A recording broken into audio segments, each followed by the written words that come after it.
Hello guys, welcome back to my channel, and if you are new, I am Anna Maria and you are watching Miracle Orchids, the place you can learn everything there is to know about growing orchids. Okay guys, so in this video we are going to repot together my new Dendrobium Anosmum orchid. We can see it is full of fruits and I am not yet very sure what I will do with it. And remember, if you want to see more tutorials like this 7 days a week, go ahead and click that subscribe button over here so you know when I upload something new. Okay, so this orchid is an absolute drinker.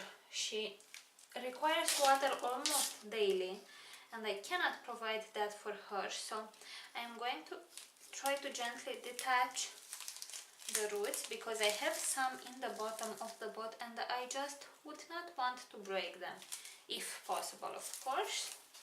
So I'm going to grab by the canes and gently pull upwards. Okay, that worked out quite nicely. The pot will be washed and sterilized. As for medium, I see they used small bark chips with perlite, which and with rock wool, which is a good media for this type of orchid if you want to pot it in organic medium.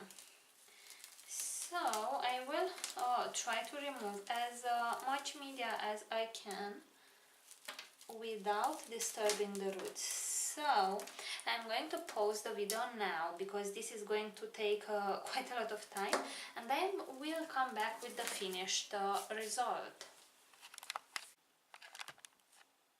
Okay guys, and here we are back. The orchid is as clean as I can get it at this time.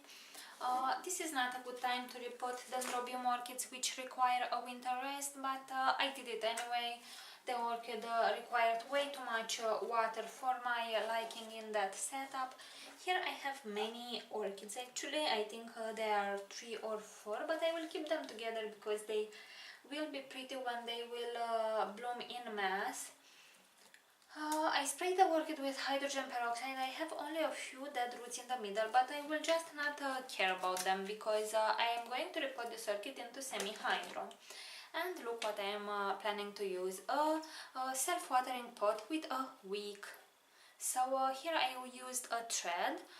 This is actually, I took this thing from the gift bags. You know, they have these things and they are made from synthetic, which is good. And here is the mask. I bought these two together.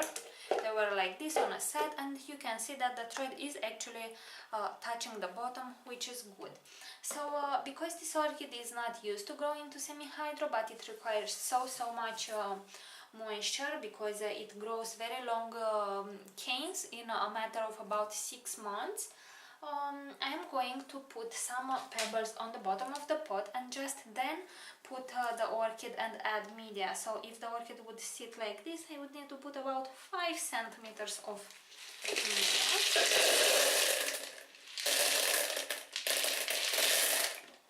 So about this would be great.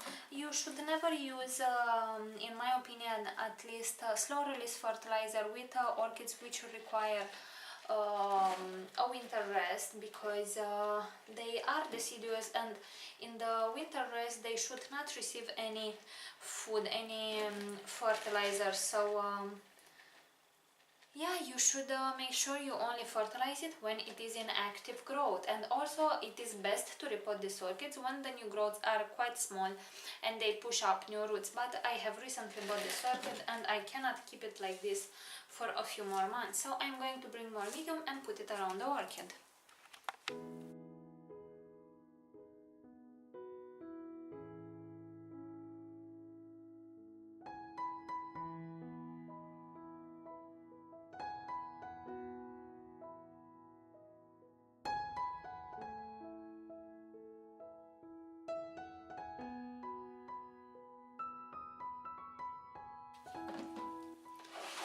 Alright guys, this is pretty much all. The orchid looks super nice, as you can see. Sorry.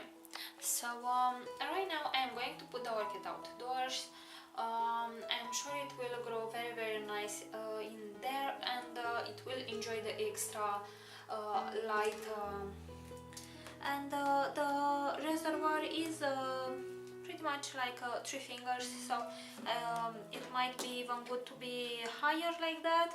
I can actually put it a bit higher, it is no problem. So yeah guys, this is pretty much all for today. This orchid does require a winter rest, and you should make sure you give the Dendrobium anosmum a winter rest if you want to rebloom it. But I will talk more about that in a separate video. And with that being said guys, thank you very much for watching, and see you all next time.